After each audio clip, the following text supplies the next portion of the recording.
Selamat pagi Bapak Ibu, selamat hari Minggu, dan sekarang kita akan mulai ibadah kita. Mari kita tenang teduh sejenak di hadapan Tuhan.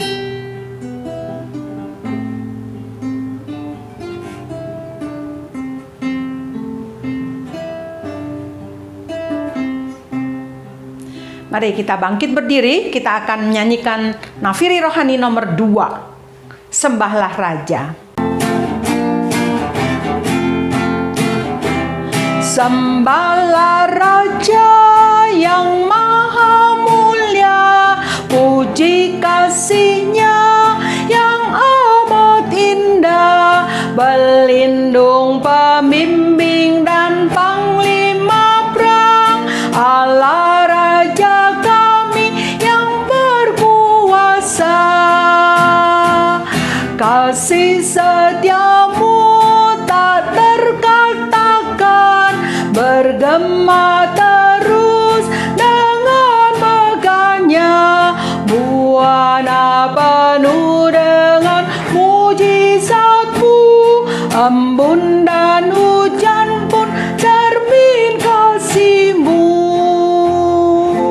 Pertolongan kita di dalam ibadah Minggu 2 Agustus 2020 ini terjadi di dalam nama Tuhan yang telah menciptakan langit dan bumi, yang tetap setia untuk selama-lamanya dan tidak pernah meninggalkan perbuatan tangannya. Kasih karunia, rahmat, dan damai sejahtera dari Allah Bapa dan dari Kristus Yesus Tuhan kita menyertai saudara-saudara sekalian.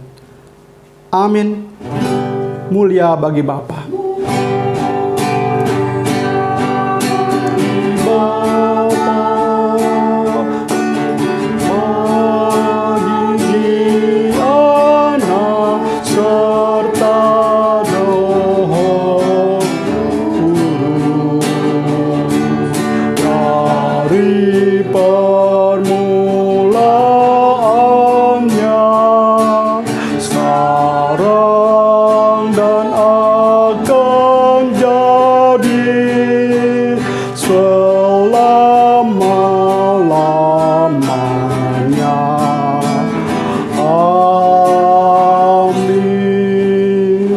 Silakan duduk.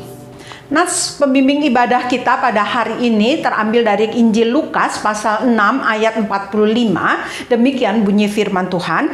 Orang yang baik mengeluarkan barang yang baik dari perbendaharaan hatinya yang baik, dan orang yang jahat mengeluarkan barang yang jahat dari perbendaharaan yang jahat.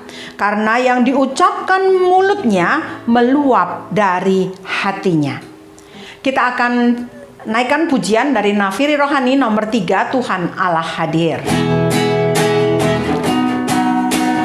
Tuhan Allah hadir dalam rumah ini, hai sembah sujud semua, tunduklah semua, hormatilah Dia dengan tubuh dan jiwamu. Dengarlah firman-Nya, bukalah hatimu, terimalah Dia. Tuhan Allah hadir dengan anugerah-Nya, marilah memuji Dia. Kidung sangat merdu dinyanyikan malak, bala kerajaan surga. Dengarlah firman-Nya, bukalah hatimu, terimalah Dia. Hukum Tuhan yang diperdengarkan kepada kita pada hari ini terambil dari Injil Markus pasal 12 ayat 29 hingga 31. Demikian bunyi firman Tuhan. Jawab Yesus, hukum yang terutama ialah dengarlah, Hai orang Israel, Tuhan Allah kita, Tuhan itu Esa. Kasihilah Tuhan Allahmu dengan segenap hatimu, dan dengan segenap jiwamu, dan dengan segenap akal budimu, dan dengan segenap kekuatanmu. Dan hukum yang kedua ialah kasihilah sesamamu manusia seperti dirimu sendiri. Tidak ada hukum lain yang lebih utama daripada kedua hukum ini. Mari Bapak Ibu kita berdoa memohon pengampunan Tuhan. Bapa di dalam surga, setiap minggu kami mendengar akan hukum-Mu ini yang mengingatkan kami sejauh mana kami mengasihi Engkau dan mengasihi sesama kami. Namun terlalu banyak kegagalan demi kegagalan yang kami lalui. Kami kurang bisa mengasihi Engkau dengan segenap hati ataupun mengasihi sesama kami. Tuhan ampuni kami. Kami mohon biarlah darah-Mu sekali lagi menghapus dosa kami. Perbaharui kami. Ya Roh Kudus, tolong kami untuk terus berjalan di dalam kebenaran, dalam tuntunan-Mu. Terima kasih Bapa untuk pengampunan-Mu. Dalam nama Tuhan Yesus kami berdoa. Amin. Saya undang bangkit berdiri untuk menerima berita anugerah dan petunjuk hidup baru. Berita anugerah terambil dari Yesaya 44 ayat 22. Aku telah menghapus dosa pemberontakanmu. Kembalilah kepadaku sebab aku telah menebus engkau. Dan inilah petunjuk hidup baru terambil dari Yakobus pasal 1 ayat 26. Jikalau seorang menganggap dirinya beribadah tetapi tidak mengekang lidahnya, ia menipu dirinya sendiri, maka sia-sialah ibadahnya. Bapak Ibu yang dikasih Tuhan, biarlah menjadi peringatan buat kita yang sudah mendapat pengampunan dari Tuhan. Kita menjaga tutur kata kita sehingga tetap menjadi berkat. Silahkan duduk. Dan sekarang kita akan mempersiapkan hati untuk mendengarkan firman. Kita akan nyanyikan Nafiri Rohani 150.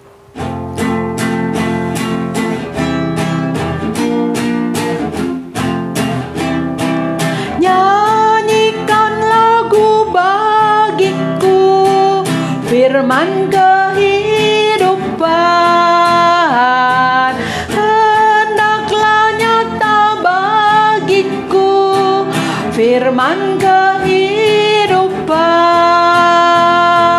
firman yang terindah, ajarku setia, indah benar, ajaib benar. Firman kehidupan, indah benar, ajaib benar. Firman kehidupan, manislah gema Injilnya. Firman kehidupan, ampun dan damai diberinya. Firman kehidupan, Yesus juru selamat, sucikanlah daku. Indah benar, ajaib benar. Firman kehidupan, indah benar, ajaib benar. Firman kehidupan. Shalom Bapak Ibu dan saudara-saudara yang dikasihi Tuhan, dimanapun Bapak Ibu dan saudara berada. Kita akan mendengar firman Tuhan, namun terlebih dahulu mari kita berdoa. Bapa Surgawi, kami akan menerima firman-Mu. Teduhkan hati kami, agar firman itu boleh terdengar jelas dan menjadi berkat dalam kehidupan kami. Di dalam kebisingan, kesibukan kami, biarlah ini menjadi saat teduh kami untuk ada di bawah kaki Tuhan, menantikan kuat kuasa dan kasih setia Tuhan menyertai kami melalui lawatan firman Tuhan. Berkati pemberitaan firman Tuhan ini. Dalam nama Tuhan kami Yesus Kristus, kami berdoa. Amin. Bapak, Ibu, dan saudara-saudaraku yang kasih Tuhan, firman Tuhan pada ibadah online Minggu 2 Agustus 2020 ini bertemakan mulutmu harimaumu. Dan firman Tuhan terambil dari Amsal pasalnya yang ke-12, ayatnya yang ke-13 hingga ayatnya yang ke-19. Saya akan bacakan bagi kita semuanya. Demikian firman Tuhan. Orang jahat terjerat oleh pelanggaran bibirnya, tetapi orang benar dapat keluar dari kesukaran. Setiap orang dikenyangkan dengan kebaikan oleh karena buah perkataan, dan orang mendapat balasan daripada yang dikerjakan tangannya. Jalan orang bodoh lurus dalam anggapannya sendiri, tetapi siapa mendengarkan nasihat ia bijak. Bodohlah yang menyatakan sakit hatinya seketika itu juga, tetapi bijak yang mengabaikan cemooh. Siapa mengatakan kebenaran, menyatakan apa yang adil, tetapi saksi dusta menyatakan tipu daya. Ada orang yang lancang mulutnya seperti tikaman pedang, tetapi lidah orang bijak mendatangkan kesembuhan. Bibir yang mengatakan kebenaran tetap untuk selama-lamanya, tetapi lidah dusta hanya untuk sekejap mata. Demikian bacaan firman Tuhan. Yang berbahagia adalah kita yang mendengar firman Tuhan, yang menyimpannya serta yang melakukannya dalam kehidupannya sehari lepas sehari. Haleluya. Bapak, Ibu, dan saudaraku yang dikasihi Tuhan Yesus, mulutmu harimaumu. Wow. Sepertinya sebuah peribahasa atau slogan yang tidak asing lagi bagi kita, yang memiliki konotasi yang negatif, bahwa setiap kata yang kita lontarkan bisa menyakiti orang lain. Meski begitu, saudara, peribahasa ini juga punya makna bahwa setiap kata mempunyai kekuatan. Words have power. Kata-kata yang memiliki kekuatan, bahkan kekuatan yang sangat besar. Efeknya bagi diri kita sendiri maupun bagi orang lain. Sebagai contoh, saudara, bagaimana kita sudah menyaksikan ada sebuah video pengakuan seorang yang terpapar virus corona, dan ia mengakuinya boleh mengalami pemulihan, kesembuhan, dan kemampuan untuk melewati masa-masa kegelapan yang menekan hidupnya itu, karena salah satunya adalah kata-kata yang dia dapatkan, entah itu melalui chatting WhatsApp atau melalui SMS atau melalui telepon pribadi kepadanya yang menguatkannya. Bahkan saudara, kita tahu bahwa seorang anak bisa gagal atau mengalami hambatan dalam proses tahapan perkembangan atau pertumbuhannya karena kata-kata yang tidak memberi penguatan dari orang tuanya.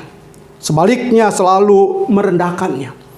Kamu bodoh, kamu gak bisa, kamu gak mampu. Akhirnya memang anak ini mengalami pertumbuhan yang tidak sehat. Bapak, Ibu, dan saudaraku yang dikasihi Tuhan, mengapa kita gagal dalam berkata-kata? Jawabannya adalah kemanusiaan berdosa kita, saudara. Maka membawa kita cenderung gagal untuk mengontrol lidah kita. Sebab itu dalam ayat yang ke-13 dikatakan orang jahat terjerat oleh pelanggaran bibirnya, tetapi orang benar dapat keluar dari kesukaran. Kata jahat dalam terjemahan lainnya adalah orang fasik. Saudara bisa melihat pada ayat yang ke-12 dalam konteks ayat ini. Dan orang fasik kita bisa tahu adalah orang yang tidak hidup dalam firman Tuhan, bukan? Seperti yang dikatakan dalam Mazmur, seperti Mazmur 1, kita kenal itu dengan baik. Sehingga dalam Mazmur 1 pada ayat yang ke-5b ditekankan, begitu pula orang berdosa dalam perkumpulan orang benar.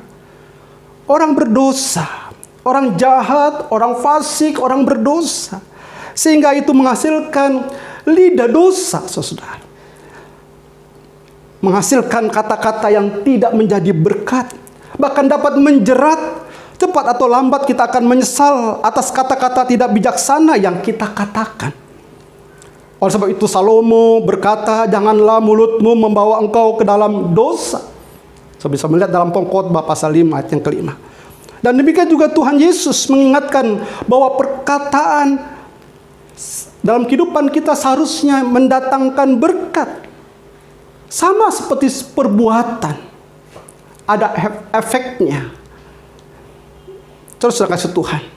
Itu ditegaskan dalam Matius pasal 12 ayat 34 sampai 37. Dengan tegas keberdosaan karena lidah digambarkan sebagai keturunan ular beludak.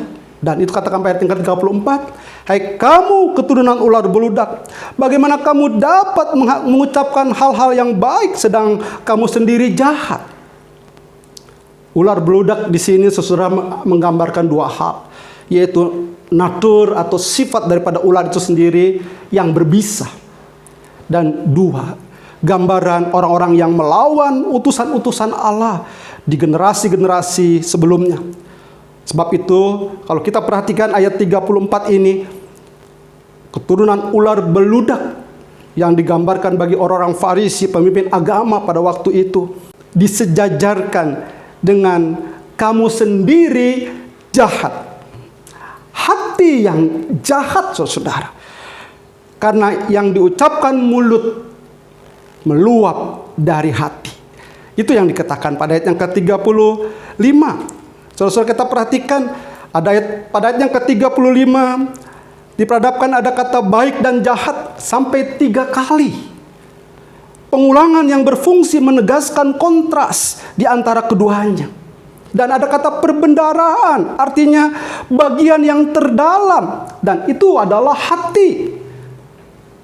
Jadi bukan penampilan dari luar saja, tapi dari dalam, dari hati. Karena yang diucapkan mulut meluap dari hati. Pada ayat yang ke-36, saudara, Tuhan Yesus menekankan pentingnya ucapan. Ucapan mencerminkan karakter. Sehingga kata yang sia-sia, yaitu kata yang diucapkan tanpa memikirkan akibatnya atas orang lain, akan menunjukkan siapa kita dan apa yang ada di dalam kita. Kan itu saudaraku yang dikasihi Tuhan, kita perlu mengalami pertobatan. Sehingga mengalami pembaharuan budi. Sebagian dalam kitab Roma pasal 12 ayat 1 hingga ayat yang kedua. Katakan, janganlah kamu menjadi serupa dengan dunia ini, tetapi berubahlah oleh pembaharuan budimu, sehingga kamu dapat membedakan manakah kehendak Allah, apa yang baik dan yang berkenan kepada Allah dan yang sempurna. Saudara, keberdosaan kita sehingga kita tidak mampu untuk berkata-kata yang menjadi berkat, hanya menghasilkan lidah dosa. Dan itu hanya mungkin tak kala kita merespon untuk hidup mengalami pertobatan, yaitu pembaharuan budi, sebagaimana yang Rasul Paulus dalam Roma ini tegaskan. Sebab itu saudara-saudaraku yang dikasihi Tuhan, bagaimanakah seharusnya orang percaya yang telah diperbarui atau dibenarkan oleh Kristus ini berkata-kata? Ini menjadi pertanyaan kita dan menjadi poin kita dalam khotbah pada hari ini. Yang pertama, itu sebagai saksi yang jujur. Pada ayat yang ke-17 dikatakan, siapa mengatakan kebenaran, menyatakan apa yang adil, tetapi saksi dusta menyatakan tipu daya. Kita terpanggil untuk menjadi saksi yang jujur, saudara, yang mengatakan kebenaran. Hal ini bukan saja berlaku dalam sebuah pengadilan. Kita terpanggil menjadi saksi di sebuah pengadilan, maka kita harus mengatakan yang benar agar hukum ditegakkan. Juga dalam segala situasi kehidupan kita, tidak hanya di dalam pengadilan saja maksudnya, tetapi juga dalam situasi kehidupan kita.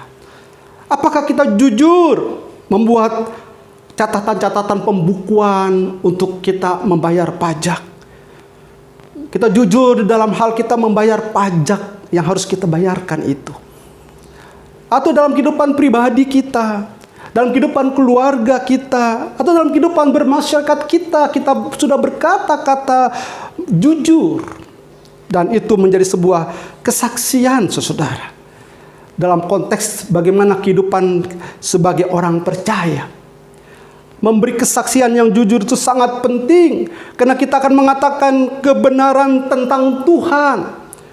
Yang adalah jalan kebenaran dan hidup. Dalam Yohanes pasal 14 ayat 6. Dia adalah kebenaran. Dia adalah jalan dan hidup itu. Sehingga orang mempercayai kesaksian kita. Dan mereka boleh berjumpa dengan sang kebenaran itu. Dengan demikian keadilan Allah dinyatakan dalam kehidupan kita. Slide ini memperlihatkan pada kita, kata-katamu adalah kualitas hidupmu. Bagaimana kita berkata-kata sebagai orang yang sudah diperbaharui, dibenarkan oleh Kristus. Yang kedua, saudara, adalah jagalah lidah. Menjaga lidah. Yaitu menggunakan lidah yang mendatangkan kesembuhan. Bukan untuk melukai. Pada ayat yang ke-18 katakan ada orang yang lancang mulutnya seperti tikaman pedang. Tetapi lidah orang bijak mendatangkan kesembuhan. Rasul Yakobus berbicara tentang hal ini dengan jelas, saudara. Tentang dosa karena lidah. Pada Yakobus pasal 3 ayat 12 kita jumpai di sana. Ditekankan tentang lidah yang sombong. Dan Rasul Yakobus menunjukkan kewajiban dan keuntungan dari mengekang lidah. Karena kekuatan lidah yang dapat merusak. Demikian dalam Yakobus pasal 3 ayat 1 sampai ayat 12, saudara. Sehingga seorang penulis tafsiran surat Yakobus dengan bukunya yang berjudul Dewasa dalam Kristus, Warren Wiersbe, menulis bahwa Rasul Yakobus ini memberikan ciri orang Kristen yang dewasa. Perhatikan, saudara. Warren Wiersbe melihat ada ciri daripada orang Kristen dewasa dari surat Yakobus. Dalam pasal yang pertama, ciri dari orang Kristen yang dewasa adalah sabar dalam kesukaran. Yang kedua, melakukan kebenaran. Pasal yang kedua. Dan di dalam pasal ketiga ini, ciri daripada orang Kristen yang dewasa adalah menguasai lidahnya. Dan itu juga dipertegas oleh Matthew Henry, saudara, seorang pendeta Presbyterian di Inggris dan penulis tafsiran yang sangat bermutu. Ia mengatakan, orang yang terutama mengaku beragama harus mengendalikan lidah mereka. Dan tentunya ini tidak heran, saudara, bagi kita. Matthew Henry mengutip dari surat Yakobus pasal yang pertama ayat yang ke-26. Dikatakan bahwa jika ada seorang menganggap dirinya beribadah tapi tidak mengekang lidahnya, ia menipu dirinya sendiri, maka sia-sialah ibadahnya. Dengan demikian, saudara, kita menggunakan lidah kita bukan saja untuk berkata-kata dan menjadi berkat, tetapi justru dengan lidah kita melayani Allah. Saudara bisa melihat pada ayat yang ke-9. Dengan lidah kita memuji Tuhan Bapa kita. Saudara kasih Tuhan, mulutmu harimaumu. Lidah adalah bisa mendatangkan kematian atau kehidupan. Lidah bisa menjadi racun atau obat, tergantung bagaimana penggunanya. Pertanyaan tentunya adalah siapa penggunanya? Dan biarlah kita menjadi orang-orang yang berhikmat. Seperti khotbah minggu lalu yang sudah disampaikan. Hidup sebagai orang berhikmat. Saudara, pada saat kita mampu berkata-kata dengan benar, maka ada janji firman Tuhan dari teks yang kita baca pada saat ini. Yang pertama, dia akan dikenyangkan dengan kebaikan oleh karena perbuatan perkataannya. Dan yang kedua, bibir yang mengatakan kebenaran akan tetap selama-lamanya. Biarlah Tuhan menolong kita untuk dapat berkata-kata dengan benar. mulutmu adalah harimau. Amin. Mari kita masuk dalam doa. Sekalian kita akan berdoa syafaat. Mampukan kami untuk dalam kehidupan kami sehari lepas sehari, dimanapun kami berada, dalam relasi kami dengan sesama, dengan keluarga, dengan setiap pribadi lepas pribadi, dapat berkata-kata dengan benar, berkata-kata yang menjadi berkat, bahkan berkata-kata yang membawa orang untuk boleh berjumpa dengan sang kebenaran itu. Dan firman telah kami dengar, Tuhan, Engkau yang menyempurnakannya, sehingga kehidupan kami semakin boleh terus diperbaharui dan boleh hidup mengerti kehendak Tuhan dan berjalan di dalam firman Tuhan. Terima kasih, saat ini kami bersama sehati berdoa untuk bangsa dan negara kami. Dalam masa pandemi ini Tuhan, kami rindu lawatan-Mu Tuhan, sehingga boleh pandemi ini dapat berlalu, sehingga tidak membuat semakin terpuruk kehidupan dalam kemasyarakatan kami, dalam kehidupan bahkan kehidupan ibadah kami, tapi tidak membuat kehilangan percaya kami akan Engkau. Sehingga biarlah dengan berlalunya masa pandemi ini, kehidupan ekonomi boleh kembali membaik. Karena itu kami berdoa Tuhan untuk pemerintahan kami, dengan pemimpin-pemimpin kami, Bapak Presiden kami, Bapak Jokowi, dengan Wakil Presiden Bapak Kiai Haji Ma'ruf Amin, bahkan juga dari para menteri-menterinya dan juga pemerintahan di daerah-daerah hingga sampai di kelurahan, RW, RT. Tuhan memberkati, memberikan mereka bijaksana dalam masa pandemi ini, terus menegaskan disiplinnya dengan protokol kesehatan sehingga masyarakat diingatkan. Dengan demikian kami boleh bersama-sama mengatasi dan menganggap serius permasalahan yang sedang terjadi di tengah-tengah kami. Kami berdoa biar Engkau beri bijaksana-Mu kepada para pemimpin kami, beri kesehatan khusus pada Pak Presiden kami, dan juga untuk aparat keamanan, untuk dari Polri maupun TNI, sehingga terus memberikan rasa aman bagi negeri ini. Di saat-saat ada situasi-situasi yang kehilangan kestabilan keamanan, Tuhan biarlah dengan adanya kehadiran aparat keamanan kami ini, boleh ada rasa aman dan tercipta keamanan di tengah-tengah kami. Terima kasih Bapak, Engkau berkati untuk gereja-gereja Tuhan saat ini yang masih dalam ibadah online, biarlah tetap dapat menjangkau jemaat, menyapa jemaat, dan biarlah jemaat boleh terlayani, dan kehidupan rohani boleh terus tetap bergantung dan bersandar dalam anugerah dan belas kasihan. Dan boleh terus Tuhan, kami mengandalkan Tuhan, mempercayakan Tuhan dalam kehidupan yang sulit seperti ini, dan kehidupan yang mungkin karena kehidupan pekerjaan kami, kehidupan penghasilan kami, bahkan dalam kelemahan-kelemahan tubuh kami. Tuhan biarlah kami terus mengandalkan Engkau. Karena janji firman-Mu, diberkatilah orang yang mengandalkan Tuhan dan yang menaruh harapannya kepada Tuhan. Kau berkati mereka yang dalam keadaan terbaring karena sakit. Tuhan Kau lawat dan Tuhan jamah. Mengingat untuk Bapak Didit Wijanarko, Tuhan biarlah ia boleh dipulihkan dan pulang dengan tubuh yang baru dan kembali tengah-tengah keluarga, membawa kemuliaan bagi nama-Mu. Kami menyerahkan Tuhan untuk setiap kami dengan pergumulan-pergumulan pribadi kami yang lain. Tuhan Engkau hadir karena Engkau Allah Immanuel. Inilah doa seru kami Bapa, yang kami sempurnakan dalam doa yang Tuhan Yesus ajarkan kepada kami. Bapa kami yang di surga, dikuduskanlah nama-Mu, datanglah kerajaan-Mu, jadilah kehendak-Mu di bumi seperti di surga. Berikanlah kami pada hari ini makanan kami yang secukupnya, dan ampunilah kami akan kesalahan kami, seperti kami juga mengampuni orang yang bersalah kepada kami. Dan jangan membawa kami ke dalam pencobaan, tapi lepaskanlah kami daripada yang jahat, karena Engkau yang punya kerajaan dan kuasa dan kemuliaan sampai selama-lamanya. Amin. Untuk merespon firman yang sudah kita dengar, mari kita bangkit berdiri dan kita akan mengucapkan pengakuan iman rasuli.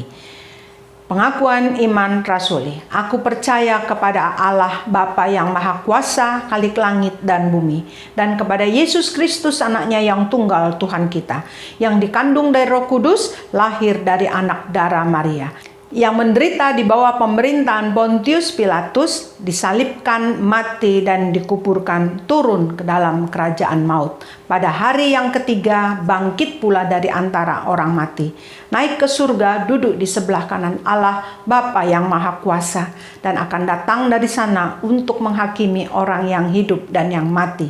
Aku percaya kepada Roh Kudus, gereja yang kudus dan am, persekutuan orang kudus, pengampunan dosa, kebangkitan orang mati, dan hidup yang kekal. Amin. Mari Bapak Ibu silahkan duduk. Kita akan memberikan yang terbaik bagi Tuhan melalui persembahan kita.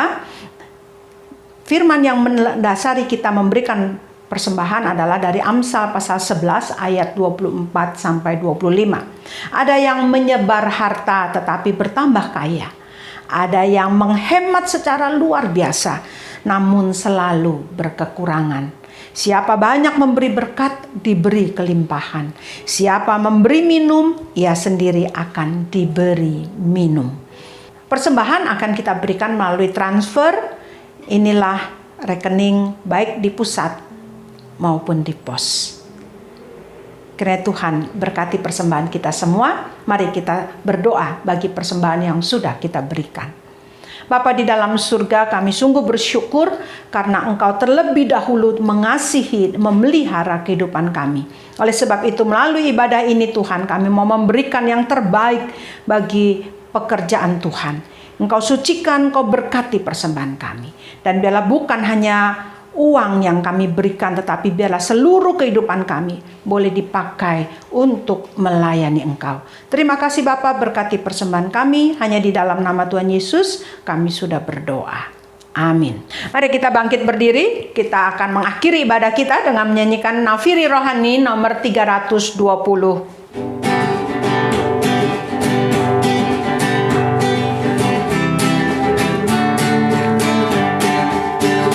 Bahagia melayani Tuhanku, oh betapa bahagia, ada damai dan sejahtera bagiku, melayani Tuhanku, melayani Tuhanku, ku berserah padanya, sukacita damai karena melayani Tuhanku. Bahagia melayani Tuhanku, oh betapa bahagia, seluruh hidupku diatur Tuhan, hatiku jadi tenang, melayani Tuhanku, ku berserah padanya, sukacita damai karena melayani Tuhanku.